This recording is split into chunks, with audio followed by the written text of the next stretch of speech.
Untuk melihat situasi terkini dari Iran, pemirsa sudah bergabung bersama kami dari luar studio. Ada Roliansyah Sumirat, Duta Besar LPBP Republik Indonesia untuk Iran dan Turkmenistan. Selamat siang waktu Indonesia, Bapak. Selamat pagi dari Iran, semoga bisa dengar suara saya. Ya, loud and clear, Pak. Jelas sekali. Pak Roliansyah, jadi kondisi terkini di sana bagaimana, Pak? Ya, memang dapat saya sampaikan secara faktual bahwa hari ini memasuki hari ketiga pasca dimulainya serangan dari Israel dan Amerika kepada Iran di hari Sabtu pagi minggu lalu. Memang situasi saat ini relatif sudah mengalami perbedaan ya. Dalam artian dibanding hari pertama ketika pertama kali dilakukan serangan sempat menimbulkan kepanikan terutama di kota Teheran yang menjadi target pertama dan juga yang bisa kami rasakan langsung karena KBRI berada di Teheran itu kekacauan, sempat kemacetan karena juga mungkin pada saat itu orang-orang yang ada di kantor kembali ke rumah. Jangan lupa bahwa memang di Iran itu Sabtu dan Minggu merupakan hari kerja. Sekarang memasuki hari ketiga, memang suasana sangat tenang, namun juga ini terkait pula dengan sudah ditentukannya 40 hari masa berkabung, termasuk 7 hari libur nasional terkait meninggalnya pemimpin tertinggi Ayatollah Khamenei, sehingga masyarakat pun sepertinya memang mengurangi aktivitas rutinnya dan memilih untuk tinggal di kediaman masing-masing. Jadi memang ini bukan sebuah hari kerja yang normal untuk melihat situasi kota saat ini yang cukup lengang dan tenang seperti ini. Demikian. Oke, Pak Dubes, untuk saat ini berarti untuk kedutaan kita ini sudah masuk ke rencana kontingensi atau akan stay dulu, Pak, tetap di Teheran? Begini, saya diberi mandat penuh oleh Bapak Menteri Luar Negeri untuk memberikan asesmen menyeluruh dan itu yang sedang kami lakukan sebelum nantinya akan kami laporkan ke kantor pusat ke Jakarta melalui Kementerian Luar Negeri untuk pengambilan keputusan lebih lanjut. Memang saya menyadari bahwa kadang-kadang diskusi ya, diskurs di publik itu akan langsung mengarah kepada permasalahan kapan evakuasi apa segala macam. Tapi saya juga ingin menekankan bahwa ada keperluan dari publik untuk menyadari bahwa hal yang terkait dengan pemindahan fisik ya, eh, individu di saat masa konflik perang terbuka seperti ini, dan ini bukan hanya di Iran, di negara-negara sekitar yang sedang mengalami hal serupa, itu perlu dilakukan dengan pertimbangan yang sangat matang dengan berbagai macam pertimbangan. Karena keputusan yang cepat not necessarily belum tentu akan menjadi keputusan yang tepat. Sementara pemerintah tujuan saat ini adalah memberikan eh, membuat sebuah keputusan yang paling tepat, terutama dalam memberikan pelindungan kepada para WNI yang ada di wilayah yang sedang memanas seperti ini. Jadi kami masih terus melakukan mapping dan melakukan estimasi mengenai hal-hal yang mungkin terjadi di masa datang, baik itu terkait dengan masalah keamanan, keselamatan, ataupun juga aspek-aspek lain, termasuk aspek political spectrum dari konflik yang sedang terjadi. Karena itu akan menjadi konsideran juga mengenai perlu tidaknya ada sebuah policy khusus, kebijakan khusus terkait dengan pemindahan warga negara Indonesia. Jadi itu bukan sebuah keputusan yang akan tergesa-gesa diambil apabila itu tidak menjamin keselamatan dan keamanan para WNI yang ada di Iran dan sekitarnya.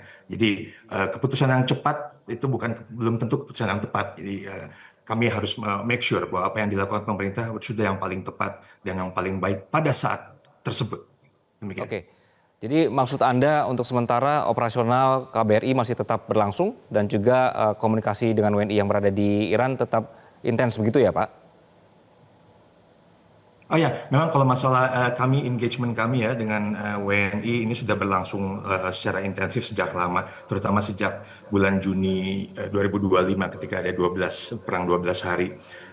Saya juga beberapa hari yang lalu masih sempat melakukan buka puasa bersama dengan masyarakat Iran yang ada di Teheran dan juga pada malam hari di hari pertama serangan saya masih sempat melakukan pertemuan virtual dengan kelompok-kelompok masyarakat termasuk yang ada di luar kota Teheran untuk mendapatkan sense mengenai situasi di lokasinya masing-masing dan alhamdulillah paling tidak sampai pagi ini hasil pemantauan dan komunikasi kami dengan tokoh-tokoh masyarakat yang ada di berbagai kota menyampaikan bahwa mereka meskipun dapat menyaksikan adanya eh, eh, serangan di kotanya masing-masing, tapi mereka menilai bahwa belum ada eh, direct threat ya, yang mengancam keamanan dan keselamatan mereka. Namun tentu kami dari KBRI terus memberikan semacam panduan lah mengenai hal-hal konkret yang bisa dilakukan oleh masing-masing individu tersebut. Hal-hal kecil namun mungkin akan membantu, seperti jangan keluar rumah kalau nggak perlu, jangan ikut kerumunan massa, kegiatan apapun, gitu. Eh, Termasuk juga mungkin perlu mengetahui tempat-tempat terdekat apabila memang harus ada measures untuk menyelamatkan diri, termasuk kemungkinan mencari shelter-shelter terdekat yang disediakan pemerintah lokal. Tapi at the same time kami di KBRI pun selalu siap untuk membuka diri dan menampung para WNI yang merasa keamanan dan kenyamanannya sudah terancam terkait dengan adanya serangan. Karena bagaimanapun kita juga harus percaya bahwa asesmen pribadi mengenai keamanan di lokasinya masing-masing itu sebenarnya yang paling mengerti kan para individu masing-masing. Kita dari kejauhan juga belum tentu apa yang mereka rasakan itu sama dengan yang kita perkirakan. Namun juga again seperti saya sampaikan, KBRI akan terus mencoba sebanyak mungkin mengontak masing-masing individu WNI yang ada di Iran di berbagai kota tempat para WNI tersebut tinggal. Demikian. Oke, Pak Dubes, komunikasi dengan pihak Kementerian Luar Negeri Iran kepada Bapak dan juga tim itu sejauh ini bagaimana Pak dalam hal soal keamanan? Apakah sudah ada rekomendasi berkenan dengan untuk keluar dulu dari wilayah Iran atau mereka justru menyatakan bahwa sebenarnya Iran juga masih aman-aman saja? Gini, memang dalam situasi seperti ini komunikasi relatif tidak seintensif seperti pada masa normal. Namun Oke, pihak Kementerian Luar Negeri dalam hal ini mewakili host country ya dari Iran ya, juga memberikan berbagai macam edaran kepada berbagai diplomatik community, terutama para embassy atau para duta besar dan timnya dari berbagai negara yang masih berada di Iran. Dan tentu disampaikan oleh pihak host bahwa mereka tetap memberikan jaminan perlindungan keamanan terhadap warga negara asing yang ada di wilayahnya dan meminta masing-masing kedutaan juga untuk dapat membantu untuk menyebarluaskan berbagai macam informasi sekiranya itu dibutuhkan oleh pihak host. Dan dalam hal ini tentu saya juga terus mengingatkan para WNI yang ada di wilayah Iran untuk juga mengikuti berbagai macam ketentuan dan hukum lokal setempat yang berlaku. Hal ini tentunya sangat penting karena dalam keadaan situasi seperti sekarang tentu tidak dapat dipungkiri misalnya ada pengecekan-pengecekan, hal-hal yang sifatnya eh, terkait dengan security measures dari sisi sudut pandang pemerintah Iran yang harus dilakukan. Jadi hal-hal kecil seperti keperluan untuk selalu membawa ID, selalu membawa dokumen-dokumen penting untuk mempermudah perjalanan lalu lintas kegiatan dari WNI akan sangat penting untuk tidak disepelekan begitu saja. Ya. oke. Oke, Pak Dubes, apakah kedutaan ini sudah menyiapkan semacam mungkin kanal komunikasi resmi harian, alert message, hotline atau update situasi yang bisa diakses WNI secara langsung dan juga cepat, Pak? Begini, memang sejak hari kedua kemarin ya, memasuki hari kedua serangan, ada masalah dengan sistem komunikasi secara keseluruhan. Namun alhamdulillah kami masih bisa memanfaatkan berbagai platform komunikasi yang ada secara lokal di Iran. Nomor telepon Iran pun masih bisa dihubungi, jadi kami masih bisa punya akses terhadap para WNI yang melapor diri secara resmi yang terdata ya, untuk kita coba cek satu-satu. Kadang-kadang juga database-nya belum tentu update lagi karena teman-teman WNI juga kadang-kadang belum tentu terlalu giat untuk mengupdate data diri, alamat rumah ataupun nomor telepon pada kami di KBRI. But anyway, kita mencoba sebisa mungkin untuk outreach kepada mereka sebisa mungkin. Berbagai sosial media KBRI dan Kementerian Luar Negeri juga tetap aktif untuk dapat menyampaikan hal-hal yang sekiranya perlu diketahui publik pada saat ini.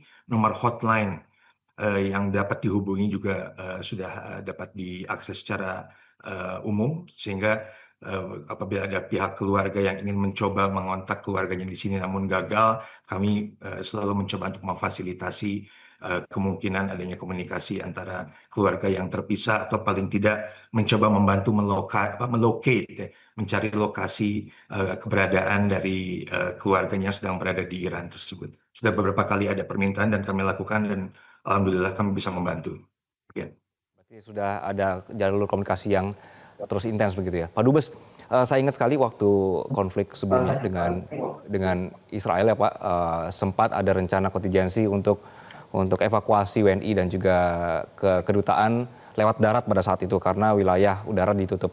Kondisi sekarang justru lebih complicated. Wilayah udaranya Iran ditutup, wilayah udara sekitar juga ditutup gitu Pak. Apakah nanti ketika kondisi misalnya amit-amit ya Pak ya makin parah begitu. Ini bagaimana kemudian rencana dari kedutaan Pak? Eh, Seperti yang saya sampaikan tadi ya, bahwa masalah evakuasi itu adalah keputusan sepenuhnya dari pemerintah pusat, dari Jakarta melalui Kementerian Luar Negeri, terutama oleh Bapak Amenlu. Saya sendiri secara berkala hampir setiap 5-6 jam saya kontak langsung dengan beliau dan tim untuk menyampaikan asesmen terakhir. Namun kami memiliki berbagai macam opsi yang tentunya eh, mohon dimengerti bahwa berbagai macam opsi tersebut juga kadang-kadang perlu disesuaikan last minute sesuai dengan asesmen keamanan yang paling akhir, dan hal Ya, ini tentunya mungkin juga perlu dimaklumi bahwa hal tersebut tidak automatically menjadi sebuah domain publik ya, karena ini terkait dengan kerahasiaan oke. informasi yang nantinya akan menjamin bagaimana sebuah proses akan berlangsung secara lancar. Sehingga kalau dilihat patternnya mungkin teman-teman media atau publik melalui teman-teman media juga tahu bahwa kami dari Kementerian Luar Negeri biasanya akan menyampaikan hal itu ketika sudah post event, bukan pre-event. Karena bagaimanapun again segala sesuatu masih sangat dinamis. Saya masih bisa lihat ada beberapa dari jendela kantor saya bekas asap pemboman dari beberapa jam yang lalu. Jadi everything is very dynamic. Kami juga kadang-kadang membutuhkan room, ya, ruang untuk dapat mengambil keputusan yang paling tepat, yang paling komprehensif. Karena jangan lupa keputusan yang cepat not necessarily keputusan yang tepat. Sementara pemerintah diwajibkan untuk memberikan keputusan yang paling tepat berdasarkan asesmen yang paling kini. Jadi mohon kami juga membutuhkan dukungan dari publik mengenai apapun yang akan diambil pemerintah, karena itu sudah berdasarkan pertimbangan yang paling memungkinkan dan paling tepat pada saat itu. Oke, Pak Demikian. Roy, terakhir nih Pak, pemerintah setempat sudah menyatakan ada libur nasional 7 hari, kemudian masa berkabung 40 hari ya Pak. Tadi Bapak juga sudah sempat sebutkan. Saat ini kondisinya bagaimana Pak? Aktivitas apakah sudah berjalan normal seperti biasa? Apalagi ketika warga masih menunggu ya, ketika majelis sedang berbicara untuk mencari pengganti pemimpin begitu. Kondisinya seperti apa Pak? Ya, jadi memang sebetulnya terkait dengan sudah diumumkan secara resminya meninggalnya pemimpin tertinggi Iran Ayatollah Khamenei pada hari Minggu pagi sekitar pukul 5 waktu Iran, memang sudah diputuskan bahwa saat ini Iran sedang memasuki 40 hari masa berkabung, termasuk diantaranya 7 hari pertama adalah 7 hari libur nasional. Eh, dan memang secara konstitusi, again, saya hanya bisa menyampaikan hal yang terkait fakta ya. Saya tidak dalam posisi atau diberikan mandat untuk memberikan assessment, apalagi diskusi ilmiah terkait isu ini. Tapi yang pasti bahwa secara faktual sudah ada hal-hal yang akan dilakukan oleh pemerintah Iran sesuai dengan konstitusi undang-undang dasarnya. Bagaimana proses penggantian Rakbar, Supreme Leader. Untuk sementara akan ada pemerintahan sementara yang dipegang oleh beberapa figur pada saat yang bersamaan oleh Troika, Presiden, Chief of Justice, dan satu lagi mewakili Supreme Council. Jadi hal-hal tersebut tentunya disesuaikan dengan konstitusi mereka, dan kita tentu akan mengamati secara seksama mengenai apa yang akan terjadi terkait dengan masa depan Iran pasca meninggalnya pemimpin tertinggi. Dan again, dapat saya tekankan bahwa bagaimanapun Indonesia akan terus meningkatkan hubungan bilateralnya dengan Iran. Dan kita tidak dalam posisi untuk ikut campur, intervene terhadap apa yang diambil atau yang diinginkan oleh rakyat Iran mengenai masa depannya. Demikian. Oke, Pak Roy, di Indonesia sedang ramai pemberitaan berkenaan dengan kita siap untuk menjadi mediator begitu Pak. Ini ada obrolan resmi ke pihak kedutaan bagaimana Pak ketika nanti misal memang Pak Presiden akan ke sana? Oh, ini sifatnya policy ya, kebijakan nasional terkait foreign policy. Jadi dihandle langsung oleh kantor pusat dari Kementerian Luar Negeri. Mungkin informasi lebih lanjut, lebih lengkap akan disampaikan oleh juru bicara Kementerian Luar Negeri. Kami di sini akan terus standby untuk menyampaikan atau mem-forward hal-hal yang sekiranya memang perlu dilakukan oleh kami sebagai perpanjangan tangan dari pemerintah Indonesia di luar negeri. Demikian. Oke, Pak Dubes, stay safe Pak di sana Pak. Mudah-mudahan semua juga semakin kondusif dan selalu sehat untuk kedutaan, konsuler dan juga warga di sana. Terima kasih Pak atas waktunya. Selamat siang. Jelajahi cara baru mendapatkan informasi. Download Metro TV Extend sekarang.